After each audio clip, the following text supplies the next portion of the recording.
Welcome back to Retail War Games. Today we have influencers Sarah Merrill and Wasali Holman, with our hosts being Maya Nichols and Cassie Roberts. We hope you enjoy.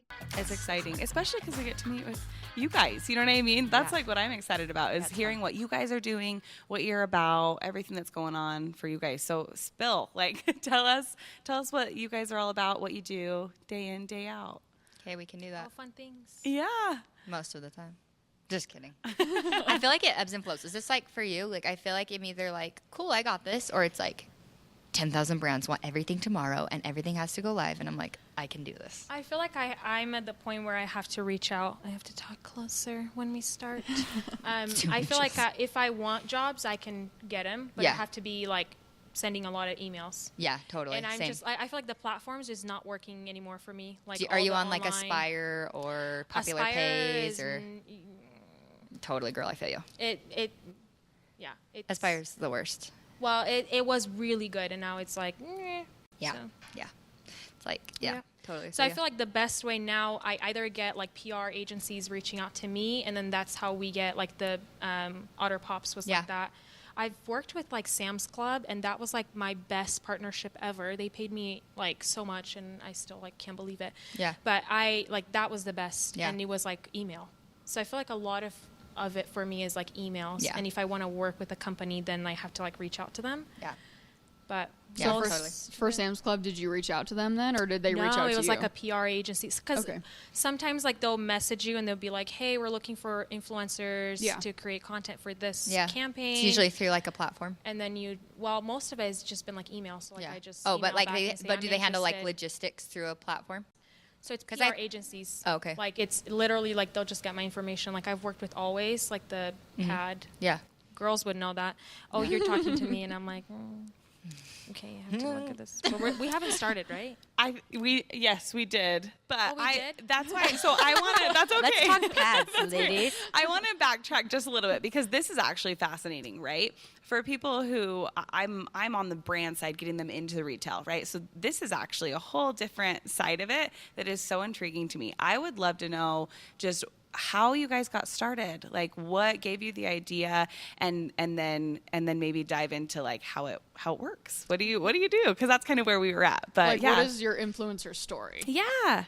So I started in like 2017. So I actually was home from my mission, and my sister loved taking photos. Like, we grew up watching America's Next Top Model, all these different things.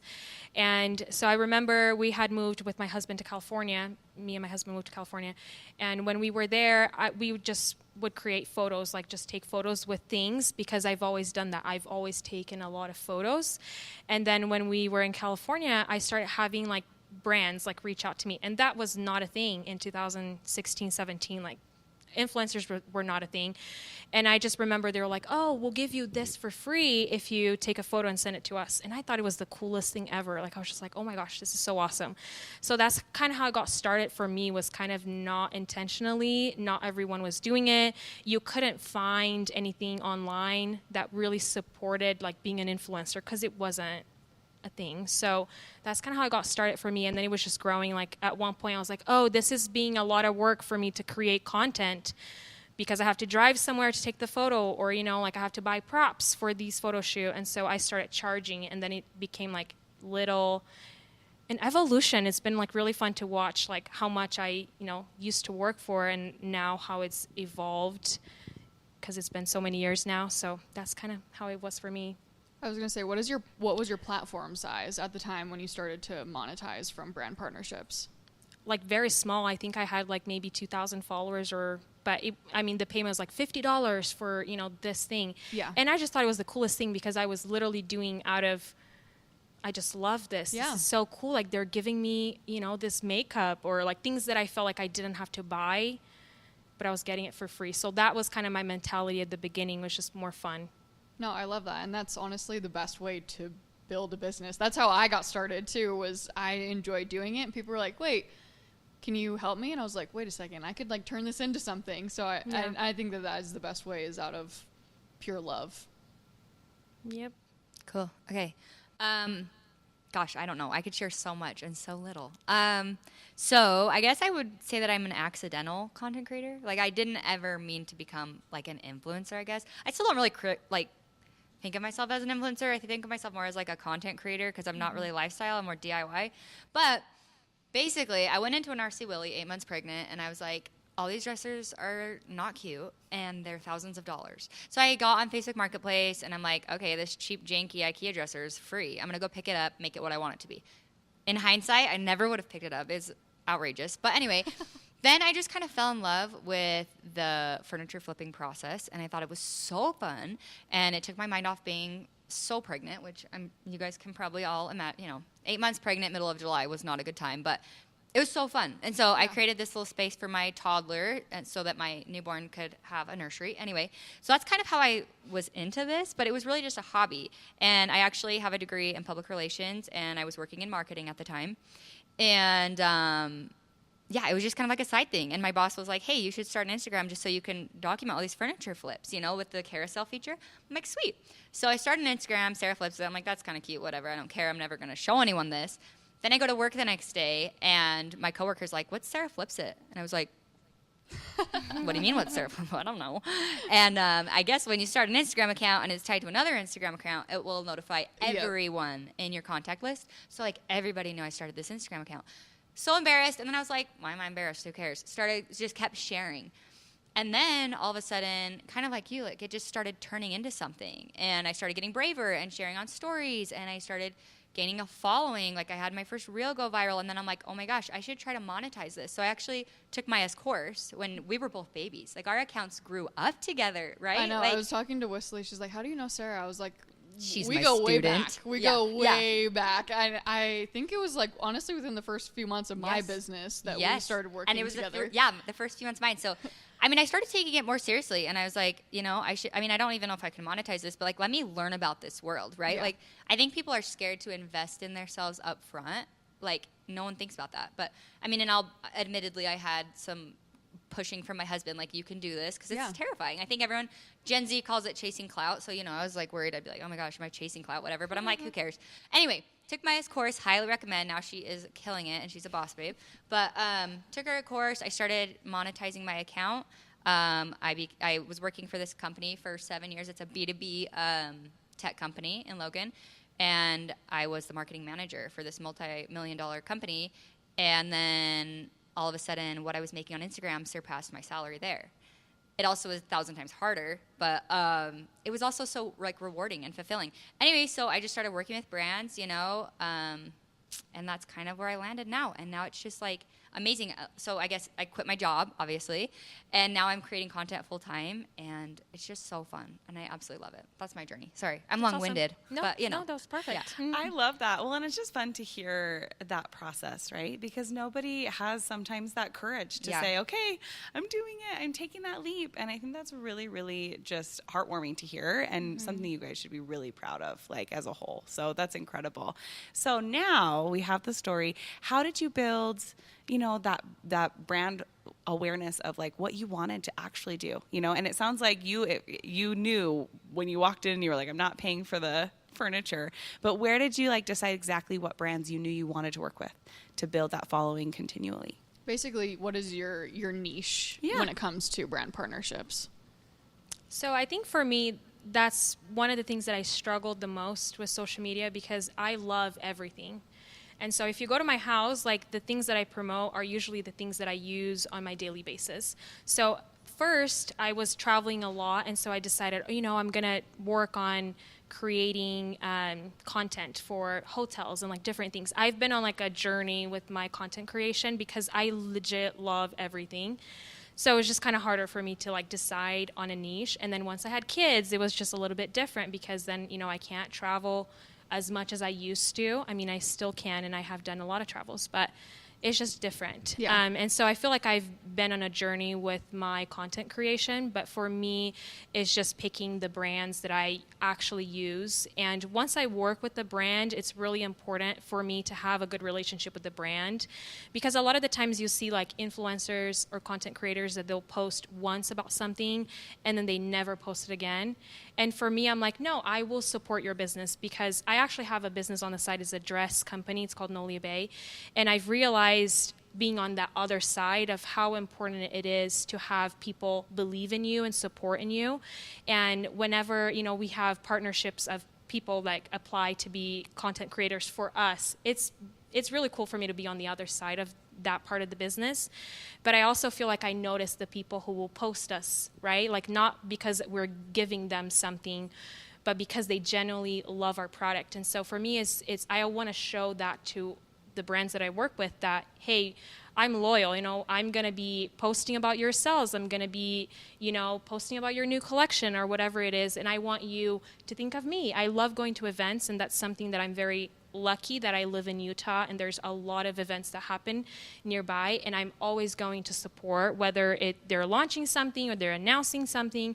I'm always there. And so I think for me, it's just going back to the question, is just really supporting the brands that I do use on a daily basis, and brands that I feel like are helping people, like, especially being a mom, I notice that I need things to facilitate my life and not make it more complicated. And so I really prefer those kinds of brands to work with, because I'm a little bit more like a lifestyle content creator at this point. And so for me, it's just making sure that those brands do have good morals, good values, and they brand themselves in a way that I agree with and that I want to support, and I want to watch them grow. It's kind of like a partnership. Really, that's what it is. It's a partnership between me and them, where we're going to help each other out, right? If they have a new campaign and they want to help me, like, we'll work together. And I think that's the best type. And I always write that in my email, that, hey, I'm here to work with you.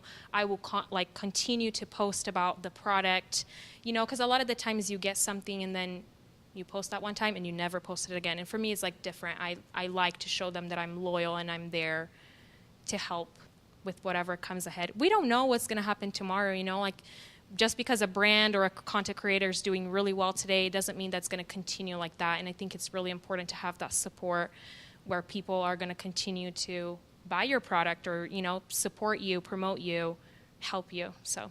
No, I love that. And I think in business, they talk about how when you get a customer, it's easier to keep a customer than to get a new customer. And I think that that's the same with brand partnerships, where it's like, it's easier for you to continue to work with a brand than to like go out and like start a whole new relationship with a brand. And so long-term mindset of like working with a brand is so key. And I love how you touched on, and this is something that I teach in like to my community as well, where it's like, if you want to work with a brand, like start as like an affiliate and like start posting about them, start tagging them, because they're going to notice you. And then you can also go to that brand and you can say, hey, as an affiliate, you have metrics as an affiliate. You can see how many people have clicked your link. You can see how many people have purchased from you, and you can say, hey, like, I love your product. I've been promoting it. Like, you can see like the tangible results of just what I've done as an affiliate for you. Like, let's partner together. Yeah. And I think that that's super powerful too. Let me just add to that, because we have like Shopify for our business, for our dress company, it's me and my sister. I see people's metrics, and most of the people that actually generate sales are the smaller content creators. Mm-hmm. And that always kind of shocks me, because I am a bigger content creator than some of these people, but that doesn't mean much. It's not about the numbers, it's about your content and your message and what you're sharing. And I think the more natural you can share that, the more people will want it. And so that's something that I'm always like, oh, this is really cool that I get to see this other part of a business that most content creators maybe don't see it. Yeah. I'm on the both, sides of the spectrum. And so it's been really fun to watch it and see how people market and how they're doing things. This is Cassie Roberts, co-host of Retail War Games. I am thrilled to announce the release of Volcanics Retail University. These certification courses are the result of nearly 2 decades of work involving over 500 brands and countless communications with retail experts. Now, any brand can have their employees learn and certify in the best practices along all retail channels. As a listener of Retail War Games, you can get 50% off using the promo code podcast50. Visit university.volcanicretail.io to learn more. No, I love that. My husband owns some franchise stores, and we've brought in influencers from that, and he's always like, okay, here's the list of like potential people. Will you go like look through their Instagram accounts and like tell me like, and I'm like always looking at like, okay, like they have good engagement, or like this is what their last brand partnership did. And so like, I'm like, hey, I'm walking them through like, this is what you should be looking for. So I love that because I have both aspects of it too. And it is really revealing as like, okay, as the business owner, what am I looking for? Because other business owners are looking for that too. And they're looking to hire me as an influencer. Yeah. Well, and I think that's a really good point for retail buyers on the retail side of it too, is they're looking at all the social media platforms, right? They're going to see what influencers are using, what products, and make the decision with their planogram review because of what people are saying and using for their end consumers. So it's really interesting how it is so all intertwined at the end of the day. It's really cool. Sweet. Go for it. Okay. Take it away. What? Tell me. Okay, wait. Remind me what the question Your was. We had niche, some good yeah. talks. Your Okay, my niche, yeah. Okay, I would say like, I mean, I kind of touched on this, but my overarching niche is DIY. Specifically, probably more DIY and like women empowerment, I guess. I love that I've gotten so many DMs saying like, hey, I picked up my first power tool because of you. And it's like, my freaking heart. That means more to me than like any compensation in the world. But let's see. My favorite brands I've worked with are brands that I like working with. One of my biggest partnerships has been Home Depot, obviously. And so when I landed that was huge and so fun. I love working with Home Depot. And not only do I love working with them because obviously it's like right up my alley and I live at the Big Orange store that my kids call it, you know. I live there, but also because I love the people I work with. Like, you know, the agency that Home Depot works with is called Trade School, and just the girls I work with at Trade School are amazing, and they make it so easy because they allow me to tell my story while also giving me points, you know, that their business is focused on, you know. And I think that's one big thing I look like with brands. I don't know about you, but it's just like, how organic can I make this? Because I think, I don't know, and to answer your question, of course I want it to be like niche focused, you know, and like motherhood's another content pillar of my page. Randomly, candy is too, because I love candy. But like it's random. But anyway, I think more than like making sure I have partnerships within my niche or, you know, like my content pillars is, do I genuinely love the product? If my grandma purchases this product tomorrow, would I feel stoked for her? Like, would I be excited that my grandma bought it, you know? You know, what are their morals? Like you said, like, do I feel good about partnering with this company and putting my name behind it? Because I think more than making a quick buck is, you know, marrying your brand to their brand and having both of you benefit from that, right? Because obviously you're receiving compensation because you've grown this following and they're getting recognition. So it's obviously mutually beneficial and you want to see the ROI for them for sure. But I mean, I don't know. I guess for me, it's just I really look for companies I can stand behind. And not only that, but things that actually work for me. Like, for example, I was really excited about this partnership with a hair company. You know, they did like dry shampoo and whatever. My friends have worked with them and, you know, the pay was right and it was awesome, whatever. But I won't commit to working with a brand until I've tried the product. I mean, I think that should just be like 101. You know, that's hard though, because it's like they offer a lot of money and it's like, sweet, I'll say anything you need me to, you know, got to pay the bills. But yeah, so it's like I got this product and I tried it and it did not work for me. And I was like, okay, I'll give it a week. Tried it again. And my hair was just matted and couldn't brush through it, wasn't feeling it. So I had to cancel my contract. I had to say, sorry, I don't feel good about promoting your product. Like, I can refer you to some of my friends if you're on a deadline. Like, I don't want to leave you hanging, but like, you know what I mean? It was just, and it kind of, the timeline didn't work out because typically I won't sign a contract until I've tried the product. But anyway, and also too, like to talk to like brands, because I know a lot of brands listen to this podcast, never take for granted how much influencers will do for you if you are kind to them and understanding and easy to work with. Like, I can't tell you how many times I have loved the contact that I was working with for a brand that I'm like, I'll throw in an extra story set. I'm going to do this because I love Greg. You know, me and Greg are homies, so I'm obviously going to do whatever I can to, you know, have him be able to report these metrics to his boss. You know what I mean? It's just like that humanistic element, I guess. I don't know. That's something that I think more brands need to recognize. Like, you know, you're kind to me, I'm obviously going to want to help you out. Or you know what I mean? Like, It's just like that personal connection and like a connection to the brand. And like you said, like I love being able to like really partner with a brand that I like share organically in addition to my paid sponsorships, because I genuinely love that. And I think it makes people's lives better, you know? Yeah, to add to that, I was thinking about that when you were talking, because I think we always talk about influencers, but we forget to address also like the brands, because I've been taking advantage like so much by other companies and other partnerships, because they see other people doing for free, or like, oh, you know, this person would do it for whatever. And it's not about the payment sometimes. It's about how they treat you and what's fair. And sometimes they're like, oh, you know, you work from home or whatever it is. I'm like, no, sometimes like I have to get ready.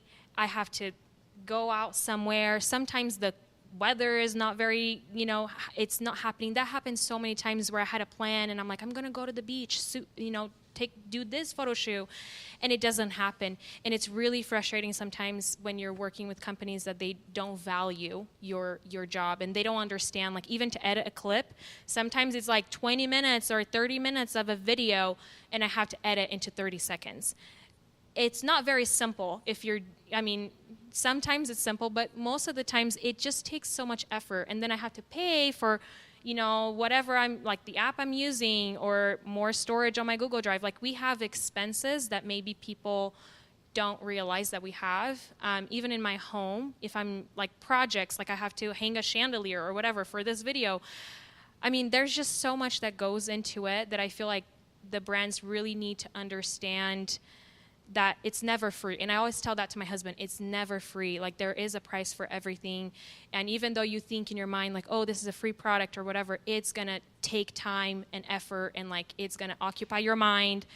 It's just, there's just so much that goes into it. My sister had her baby, like she did a partnership with this brand, and her baby was in every single ad you can imagine. And we had a friend like on Pinterest, like screenshotted it and sent it to us, and she's like, oh, your baby's on Pinterest. And my sister was like, I never gave them permission to share his photo. And so she was like, you know, I would be okay if it was my photo, but it's my baby's. So sometimes you run into issues like that they feel like, oh, just because you signed something, we own every single right. So make sure we as influencers read the fine print, but also sometimes the brands are not buying the full usage rights for some types of content, or just making sure that like things are fair. If you're going to post my face on a billboard, you know, like, you know, there's just so much that goes into it. And sometimes I feel like the brands are just thinking of like, how can I market this? Oh, I'm going to use this person. But then they forget that there's a lot that goes into it for both parties. So it's just keeping in mind, like you said, like sometimes you work with people that I'm like, you're nice to me, I'm going to deliver, you know, better content, because for me, I'm like, this was just so smooth. This was nice. I enjoyed talking to you. I enjoyed, you know, working with you. But then you run into people that they're like, oh, you have to tweak this, or like, it's just like a lot of like 2 words. Oh gosh, yeah, it's like 2 words, and Yeah. you're like, I have to refilm this entire yeah, thing. and sometimes like if it was my mistake, I'm happy to do it. But some people are just so picky. Yeah. That's like, Yeah. okay, the no, scripted stuff, I'm like, and people can sniff that out. And I feel bad for the brand sometimes, because I'm like, you're paying a good chunk of your marketing budget for me to promote this to my audience that we've worked hard to grow. Like, I don't think people recognize that. Like, honestly, like, I have been in a marketing manager's shoes. This is 1,000 times harder. I put in 1,000 times more hours. Like, it is a grind, you know? Like, it's so fun. It's the best job ever, but it's a grind. But yeah, I feel bad for these companies that, like, here's your script. And I'm like, hi, please purchase this awesome thing. Yeah. And I'm like, this is not worth your money, because they will swipe so fast and see through Yeah, this. no like, one as sees a it. consumer, Yeah. like we do that. Like the Yeah. second I sniff an ad, I'm like, bye. You Yeah. know? Right. But if I know someone's speaking from their heart and like genuinely talking about it in their own terms, like it does so much better. And I wish more brands recognize that. Like, or there's but those I get people. it. Like they have to protect their image and their brand, and they have Right. a set list of like, you know. There's the parameters, people who but- like get the partnership, but then they just post like 2 seconds at the very end of the video that I'm like, okay, that was not an ad. I'm sorry. Like whoever approved this was, Yeah. just, I barely saw the product. I don't even know what you're promoting, and you got a lot of money for Yep. that. Well, what's interesting to me that that keeps just, you know, coming back in my head is the relationship piece, right? And that like parallel between affiliates and brands and influencers, as well as breaking into retail, and just truly that feedback piece that you mentioned earlier of, even though you didn't love the product, I guarantee the brand took that feedback and made some changes. And you know what? Buyers are going to do the same thing. So those buyers are going to say, you know what? That doesn't fit into my planogram review for this season. Can you follow up with me in a year? Because I loved that video that I saw of those feedback. Can you make those tweaks? And then we'll bring it on.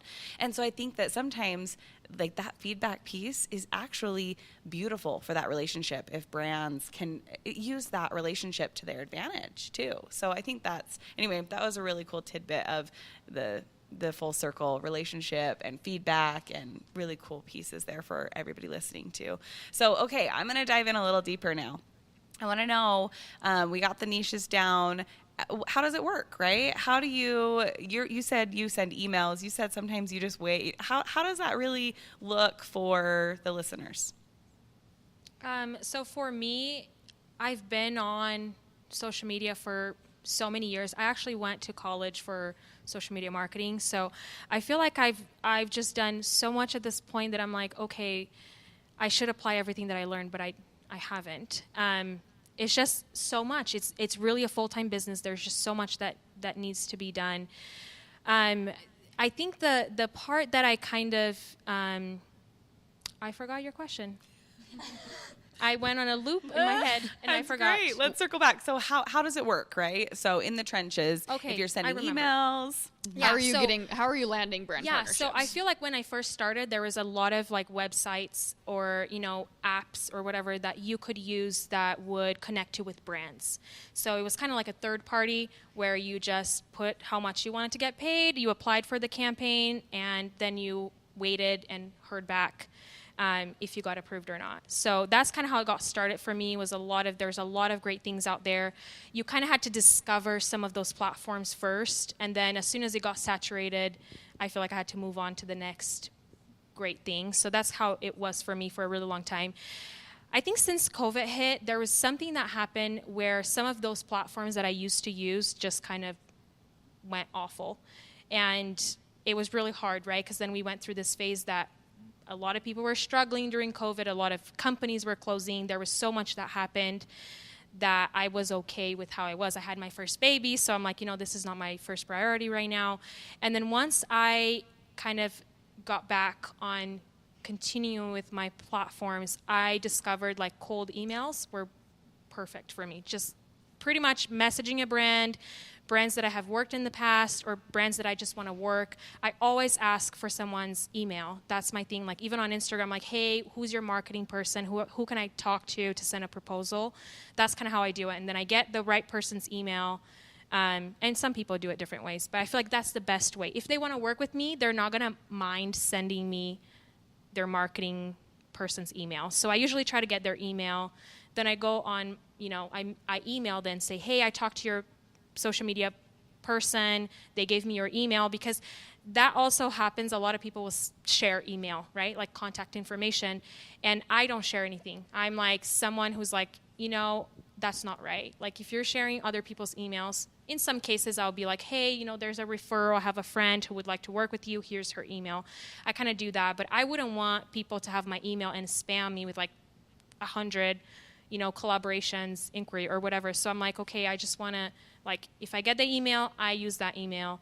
And so I usually try to just send proposals and I say, this is what I'm working on. Like right now I moved to a new home. And so I've been working with a lot of like home decor brands, working on my daughter's playroom right now. And so I'm like, okay, there are brands that I worked in the past. I'm going to reach out to them because I'm, working on this project, wallpaper, chandelier, everything that you can imagine. So I do a lot of emails where I will reach out to the brand. And usually if I reach out to a brand, I don't charge a whole lot, just because I feel like I'm interested in your product. If they reach out to me, that's a whole different conversation, and then I can negotiate a little bit more.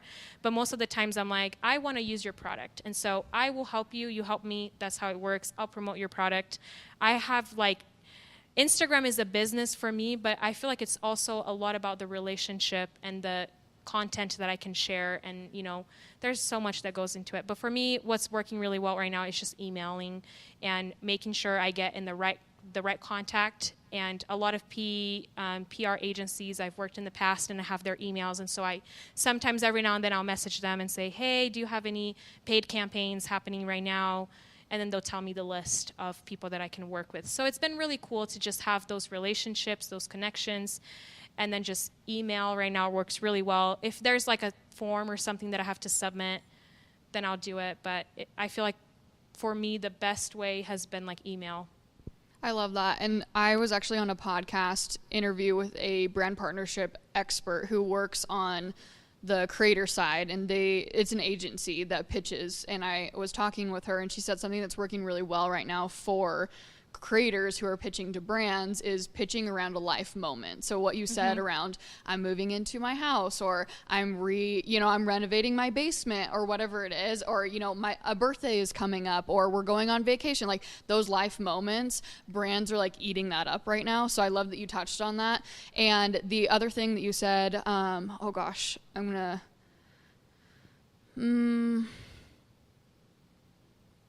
there was something else where I was like, oh, that was so good. Agencies. So there's like different ways you were saying, you can go to a platform like Aspire or any of those platforms. And then agencies are really, really awesome because usually agencies work with a lot of different companies. Yeah. And so if you are a great influencer to work with, easy to work with, and they love working with you and you love working with them, then with that brand, they can usually put you in contact with other brands too. So that's really awesome working with agencies. And I feel like they pay well. They pay better than if you're just you reaching out to a brand. For some reason, I don't know what it is, but if you have a third person in there, I mean, I've heard of people that are really well known in Utah and they have their husbands or even themselves be their agents. And no one knows, but, just so that they come off as more professional.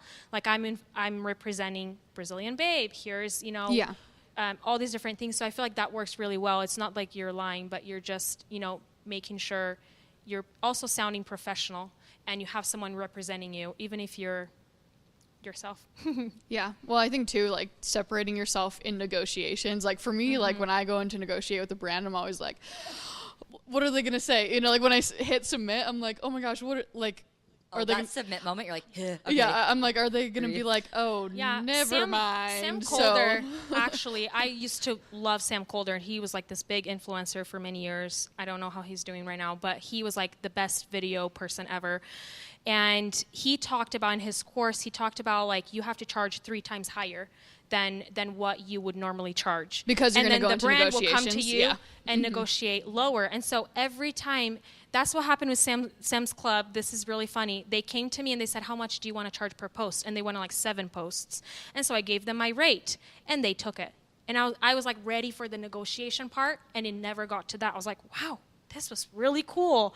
Yeah. So sometimes it happens too that like they just took my original payment and then I felt the pressure to really deliver and do this awesome job for them because I'm like, they're paying me a lot more than maybe I would even have charged. But at the same time, I'm like, man, that also felt really good where I felt like, okay, this is also kind of what I'm worth it. Like if there are brands paying me this much to like make content, then it kind of put me in a different like place where I started like valuing myself a little bit more because there are brands that are willing to pay that. So you also have to find the right companies to work with at the right times. And if you say yes to whatever comes your way, you're going to be put in this box where, oh, she'll take whatever people will give her.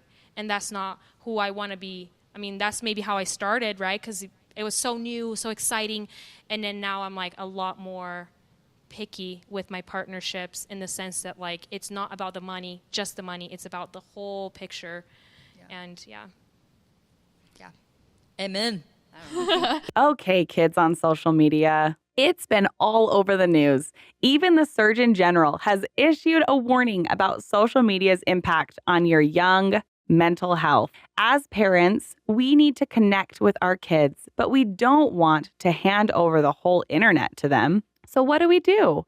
Gab is the solution. They are the leading safe tech company for kids. They have engineered phones and watches without social media or internet browser apps, but with all the good stuff kids want, like safe music, streaming, and messaging. Use code WARGAMES the whole month of July for 50% off a safe Gab device. Gab, safely connected. It just made me think about media kits. What are your guys' thoughts on media kits? Oh my gosh, a media kit I think can change everything. Really? I do. See, I think we have So I opposite wanna hear- opinions. I want to hear you. Because when you were like, you need an agent, I was like, I've had the opposite experience. Like, if it's coming from me, a brand A thinks that they're getting a better deal because they don't have to pay the agency fee or like the agent fee.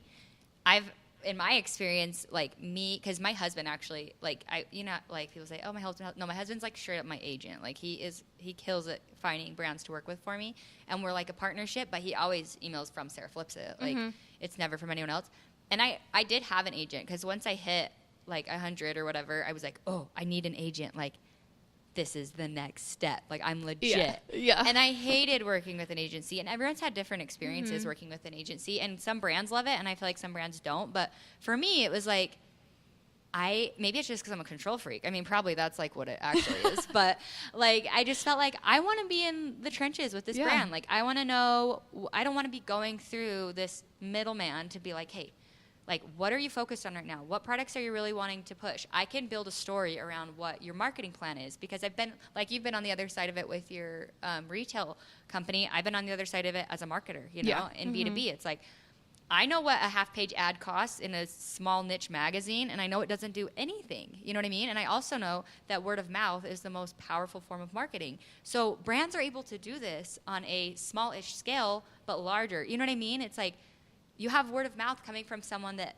these followers trust, you know, hopefully, like you said, like, you have to have integrity and only promote products that you genuinely love and that you would feel comfortable with your grandma. That's always my analogy. Like, if grandma's going to buy it, it's cool. I love it. You know, like, because it keeps you honest, really. It's like, if you wouldn't feel good about your family spending their money on it, then you never know who's following you and what their income level is. Anyway, but, yeah. I don't know. We have different so experiences. You've had a lot of success with your media kit. Sorry. Well, can I just touch on one thing, though? I think go. that working with agencies, I think it depends on where you're at in your life and, like, the amount of time that you have to commit to it. So, like, it sounds like you and your husband have that working You're a well. team. Yeah, so I basically do have one. Yeah, I couldn't do it alone. Well, I think, like, to have a PR agency represent you is something else. Like, I was talking more about, like, you working with different PR agencies where they have the contacts, they, you know, get approached by brands, and then you just kind of... Okay, so you're talking about representative from bring the the brand work to side. you. Not so much like Yeah. you only have one PR agency, you only work with this person. Yeah, and so they you're not talking find about, like, you have all an the agent deals that deals with... No, I know a lot of people who will hire people from different countries just to cold email,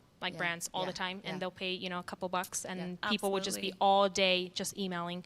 I maybe should do that to get more partnerships. But I'm also okay with where I'm at in my life, where, you know, I have 2 little babies, so it's kind of a fun job right now, and then I can do things on the side a little bit with Instagram, and I love it that way. So Well, it's nice that it can be, you Yeah. know, it can ebb and flow with your life. Yeah. Yeah. Well, and with that life, like, moment statement that you just made, like, having those life moments, you can tailor it to exactly what is going on for Yeah. you.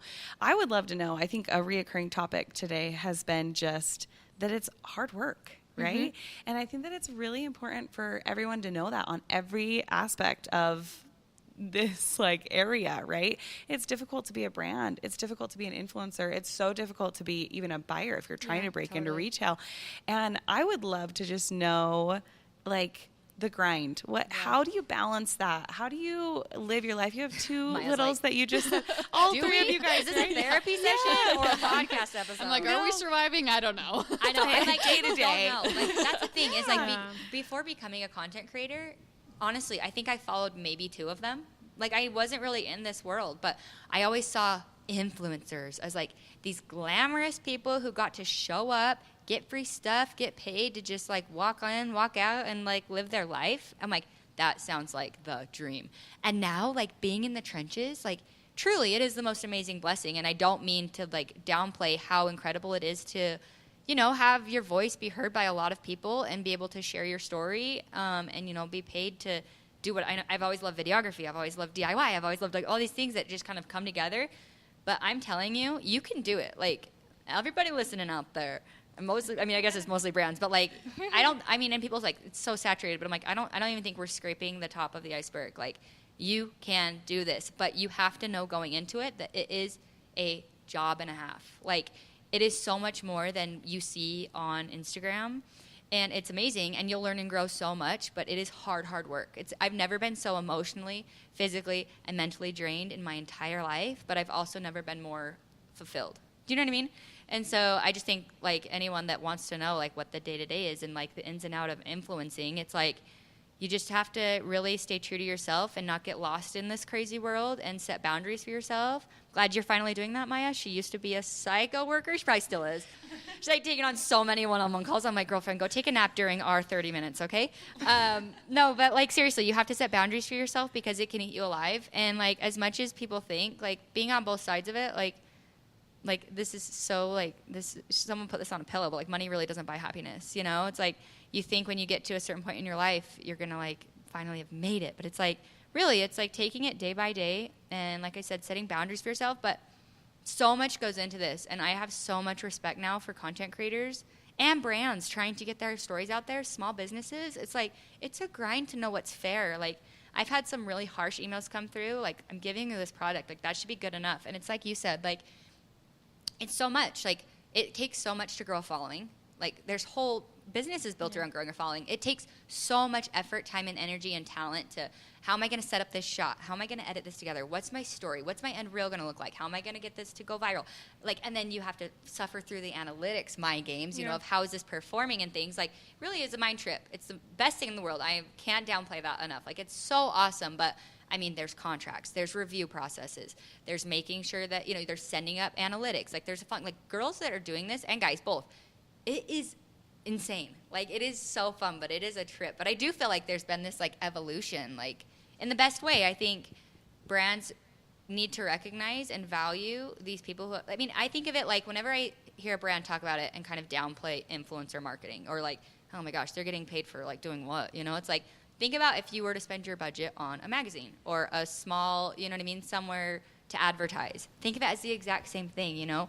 These influencers, yeah, it's their family benefiting financially, but they're running a small business, you know what I mean? And it's the exact same thing as taking out a half-page ad in a magazine. And the rates are comparable. Do you know what I mean? It's like you just have to decide what makes sense for your business and who your target market is and where they are. And if it aligns with an influencer's, you know, audience, look at their demographics, then that's probably where you should be putting your money at. You know what I mean? Like, well, absolutely. It's just evolution. I don't know. Yeah, and that ROI, right? Where as a brand you get that ROI from? Is it retail? Is it an influencer who doesn't have that many followers, right? Like, how does it make sense internally as a brand, as well as does it make sense relationship-wise as the influencer and the retailer? It's so true. I would love for you to, what's the grind? For me, I think a lot changed when I had my second baby. Because she was just special. Second child, right? She's very cute. There's something about that. She's very cute. She just started sleeping well like 3 months ago, and now I'm like, okay, I'm surviving again. I can record videos because she's not screaming in the background, so that's kind of my life now. It's much better. But I think for me, the grind has always been just having people around me that will support me, whether it's other content creators, creating that community, because people know what you're going through, and I think it's really hard sometimes to not have like those people who know what you're going through. It's kind of like a work buddy. Like, it's really important that you're associated with other people. That's why I like to go to events. I want other brands to see who I am, to meet me, and to also know other people in the community that can think about me if they have an opportunity, or, you know, something happens like, oh, let's create content together, let's do a video together, let's collaborate, whatever it is. Like, that's really important to have those people that will team up, right? And it's not about like, oh, you're going to give me followers or I'm going to get followers. It's more about like the partnership, like finding a buddy to work with, because it is like a really lonely job sometimes where you're just working in front of a camera and then you're just trying to keep your kids quiet so that they're not talking in the video. Like,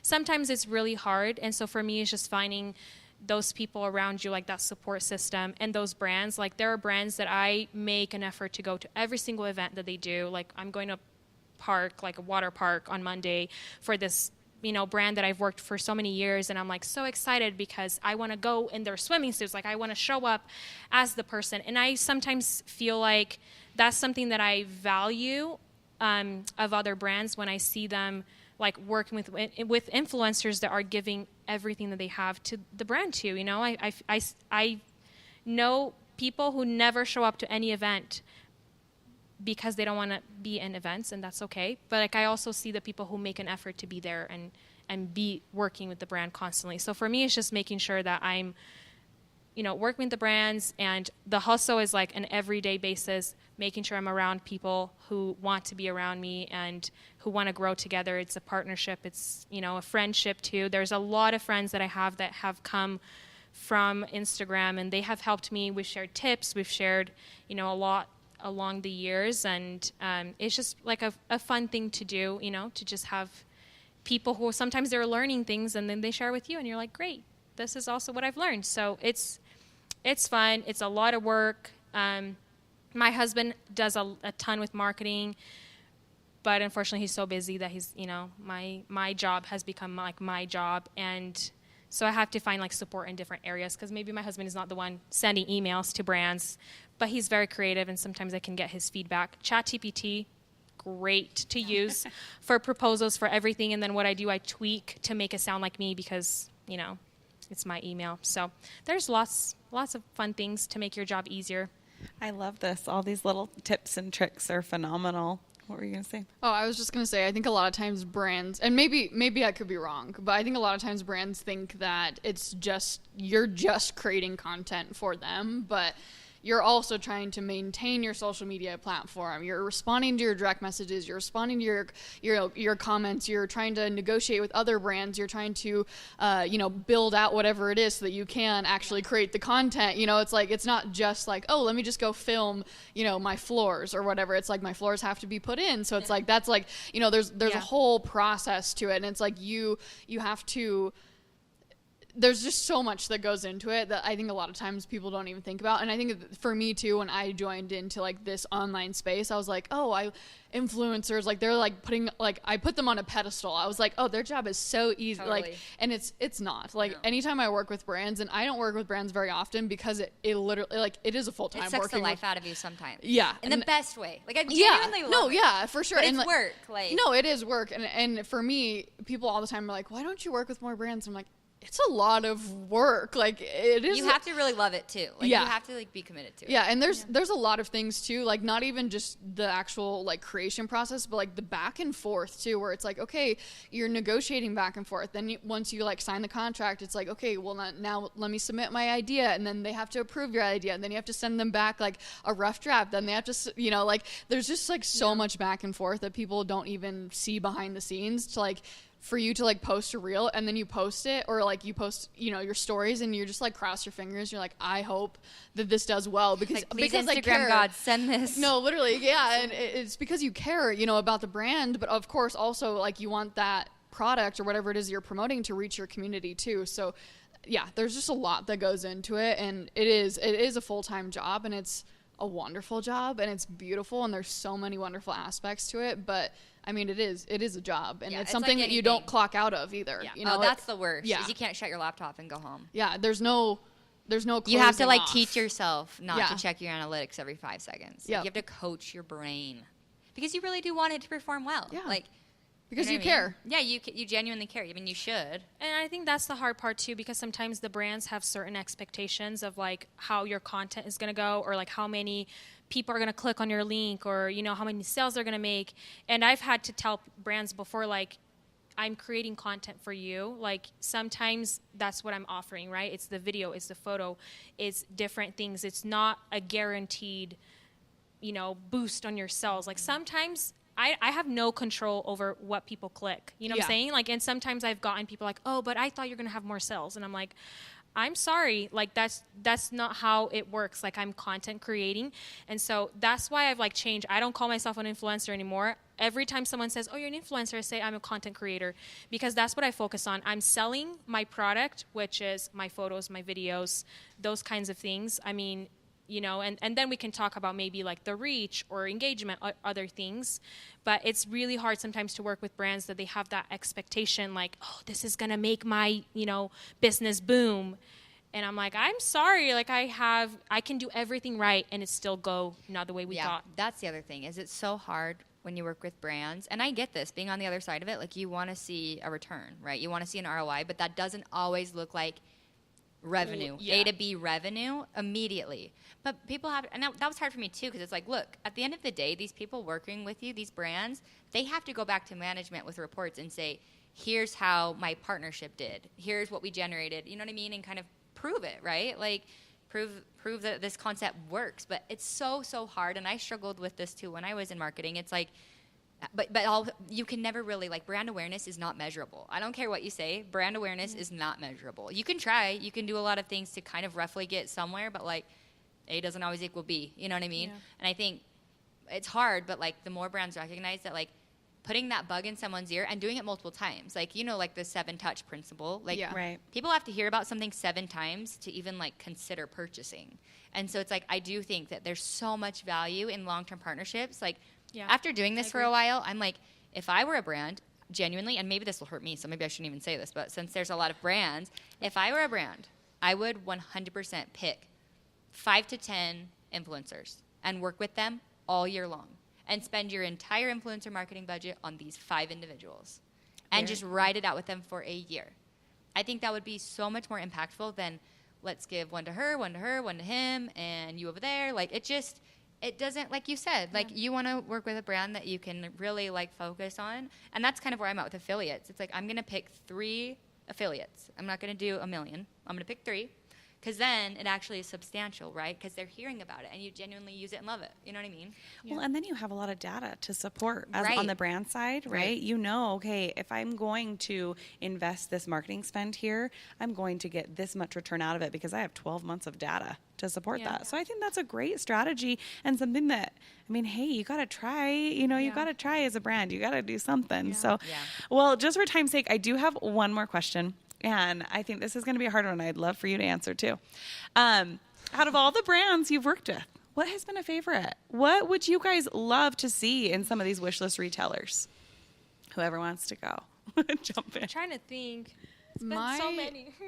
I would say I don't really have a favorite, but the brands that I go back to are the ones where I have more creative freedom. And that was something that I was going to talk about, building off of what you guys were talking about with, like, working with brands, is when a brand comes to you and they're like, well, we want XYZ. And then they're like, but it has to look exactly like this. Submit your script. Yeah, submit your script, or like, here's it, like, they like basically box you in. That is really, really hard as a creator, because you know your audience. Like, I know my audience best. If a brand comes to me and they're like, well, we want you to do XYZ, I'm like, okay, I want to do that, and I know how to execute that at the highest level. Obviously, there's still the algorithm, the Instagram gods that, like, there's a lot of things that are like up to Uncontrollables. Yeah, uncontrollable. Yeah. But like, for the most part, like, I know my audience best. I know how to speak to them best. And so for me, those are the brands that I go back to, or the ones that give me that creative freedom, because there is so much pressure when you hit post, or, you know, whether that's a reel or whether that's your stories, you want it to do well. And when you're boxed in, like, I've had times where I've worked with brands where I'm like, I know that this is not going to do well. And it is so hard going back to that brand and giving them those analytics that they're looking for, and it's not up to par. And like, there's something that I could have done about it, but they were just so boxed in with like what they wanted out of me. So that for me is like, I only have 3 brands that I work with, and I've worked with many over my years, but there's 3 that I go back to, and they're the ones that give me that creative freedom. Amen. Well, I love that, because that goes back to what you said earlier about that life moment, right? If Yeah. you have something going on in your life at that time and you can build off of it creatively, that's really, really cool. Yeah. I would say one recently that I've really, really loved working with is Rust-Oleum, like the spray paint company. And I think that they have just done such a good job with how they've handled our partnership. Because I feel like there's some brands that give you not too much freedom, but like not enough direction, and there's brands that give you so much direction that you're literally suffocating on direction, right? Yeah, no, it like for sure. stifles creativity. Yeah. But I really love a slide deck. Like, I love a slide deck where I can just breeze through it and be like, okay, got it, got the concept, and then they're like, do what you will with it. And that's what Rust-Oleum did for me. And it was so nice, so easy. Shout out to Jackie, because I loved working with her. And another thing that I love too is, like, as a creator, you guys, like you said, like, it's so hard to know how well it will perform because it's sponsored content. You never know how sponsored content is going to perform. But what I loved about Rust-Oleum, and I think a lot of companies are doing this now, is, you know, you pick a creator who can create really high quality content, And then you also pay for the whitelisting, so you can boost their content, and you get to decide how much of your budget you want to put toward reach. So how important is it that you have high quality content, and how important is reach? You can kind of decide that on your own terms. So Rust-Oleum boosted my content because they liked it. They thought it was high quality content. They boosted it, and I think one of my Rust-Oleum videos hit like 3 million because that's what they decided to put the marketing dollars toward. You know, it's like, because as creators, it's really a bummer when yours doesn't perform like you want it to for the brand, because genuinely they're paying you. It's like you want it. You would give it to every single person on Instagram if you could. You know. Yeah. No creator is like, I hope this tanks. tanks for you. Yeah, no one's doing that. And so I don't know. I really, really loved working with Rust-Oleum because they made me feel really good. Like, wow, like you know, and that's the only brand that's ever done that for me as far as that level of boosting. And it kind of depends on the product, because it was like a cool project and it was DIY focused. I felt really good. Like, I usually don't do whitelisting for companies that don't feel on brand for me. But, you know, I still love the product. So, like, that one was, like, a great example because it just – I feel like it worked really well for both of us. Like, it was a cool product I wanted to share because it was, like, a mind-blowing product. Loved the project. They boosted it for me. I loved working with her. It was just, like, picture perfect. You know what I mean? Like, I would do that every week if I could. Well, and that's so cool to just, like, all you got as a slide deck, right? You got to see the brand's mission statement, what their focus is, who they are to their core, and then some product. Yeah, like, it goes through everything. And then the influencer can take what they want, and they can dive into it for an hour, or they can just breeze through it and come up with what they want, depending on, you know, what the direction they have. I don't know. Yeah. I love that. So for me, I won't say a brand specifically, but I would say I love PR packages. I think they're awesome. Every influencer, if you are a content creator, if you love receiving packages, I think they're so cool. Like, just unexpectedly, I think that makes me love a brand even more if I just like show up and there's, you know, a something from the brand. Like the other day I got something from Magnolia and I felt really like, what the heck, you know, like Magnolia? And they only gave for like very, you know, small people or whatever, limited quantity that they had. And I got it, and they hand delivered to my house this beautiful vase with magnolias. And I was like, what? This is so cool. And then like a few months later, they sent me another thing with, you know, to replace the vase, because they give me real flowers, and then they sent something. Oh, just so you know, Target just launched these. Brilliant. It was like genius. I'm like, oh, this is perfect.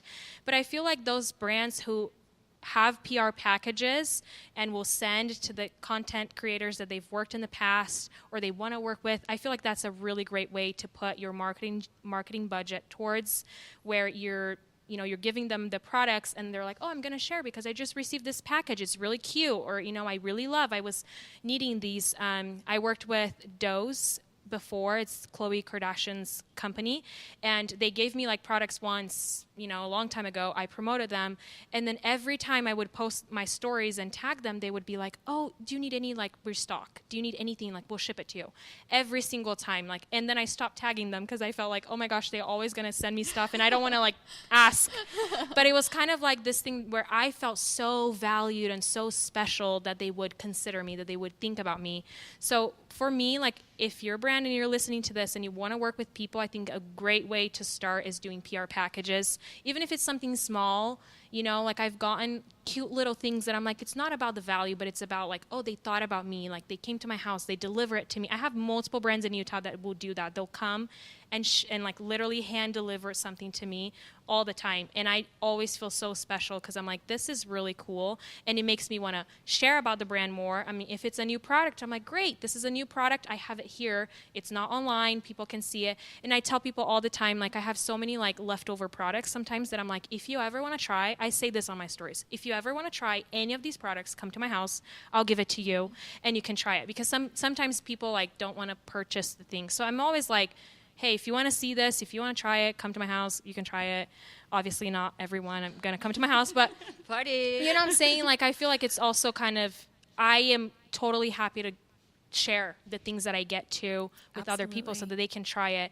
But I think PR packages are just like so awesome. And that's something I want to eventually incorporate into my business when we have more budgeting, to like really just be generous, right? Part of the business is to give back.